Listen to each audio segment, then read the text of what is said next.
بس آئیں اور یہ عہد کریں کہ ہم نے اللہ تعالیٰ کے قرب کے حصول کے لیے ہر ممکن کوشش کرنی ہے. اپنی نمازوں کو بھی سجانا ہے، اپنے علم کو بھی بڑھانا ہے، اپنے عملوں کو بھی چمکانا ہے، اور ان سب چیزوں کے ساتھ خدا تعالیٰ کے پیغام کو دنیا تک پہنچانا ہے. خلافت احمدیہ کی نئی صدی ہمارے نعروں سے نہیں سجنی، بلکہ ہماری دعاؤں اور ہمارے عملوں سے سجنی ہے. صدر صاحب نے مجھے اجتماع شروع ہونے سے پہلے یہ بھی کہا تھا کہ اطفال کو علیحدہ خطاب اطفال کی مارکی میں ہو. میں نے کہا تھا اطفال کے لیے بھی وہی مضمون ہوتا ہے عموماً جو سمجھنے والے اطفال ہیں، جو خدام کو کہا جاتا ہے.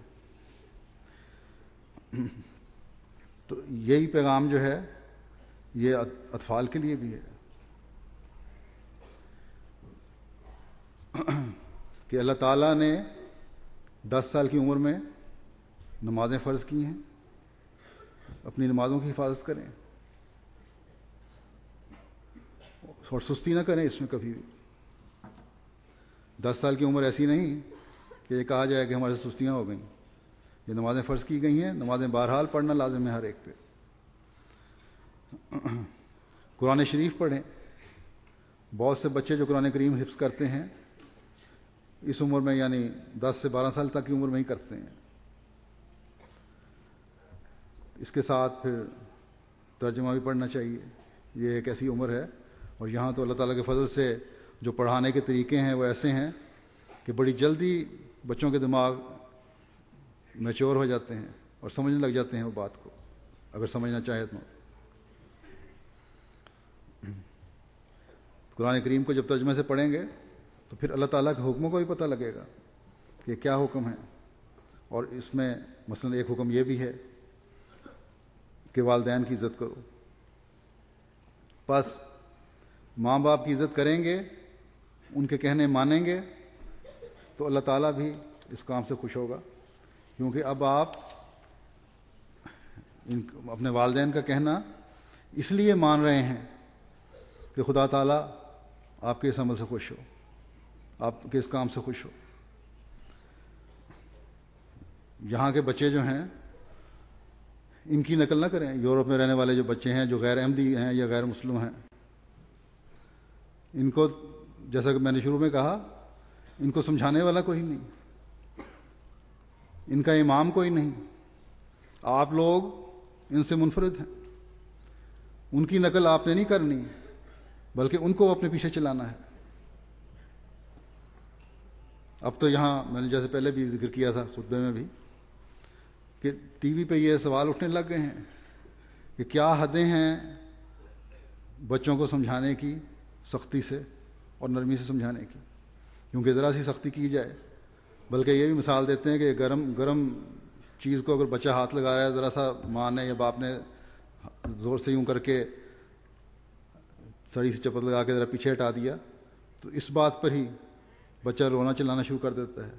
اور اسی بات پر پولیس آ کے اور وہ جو ادارے ہیں بچوں کی حفاظت کے وہ لے جاتے ہیں، ان کو ماں باپ سے علیحدہ کر دیتے ہیں. اور اس چیز نے پھر یہ بڑھتے بڑھتے بچوں کو بے ادب بنا دیا ہے. نہ وہ ان کے ماں باپ کا احترام رہا ہے، نہ ان کو کسی اور چیز کا احترام رہا ہے. اسی طرح اسکولوں میں پھر وہ ڈسپلن کو توڑنے والے ہوتے ہیں.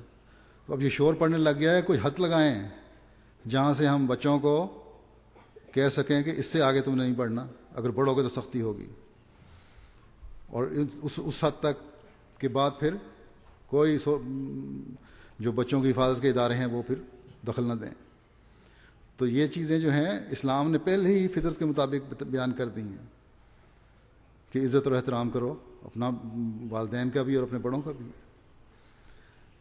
پھر یہ نمازیں اور قرآن کریم کو پڑھنا جو ہے اور سمجھنا بڑوں کو بھی اور چھوٹوں کو بھی بہت اور سی نیکیوں کی طرف رہنمائی کرے گا. بہت ساری نیکیوں کے بارے میں پتہ چلے گا. اللہ کرے کہ خدام اور اطفال اس بات کو سمجھیں کہ احمدی ہونے کی وجہ سے ان کی ایک بہت بڑی ذمہ داری ہے۔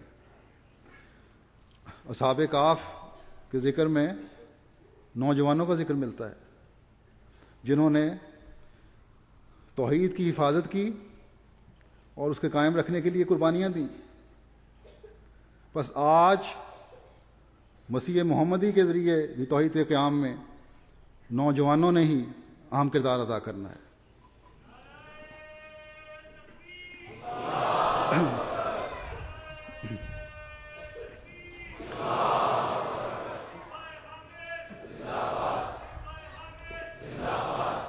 اور اب دنیا میں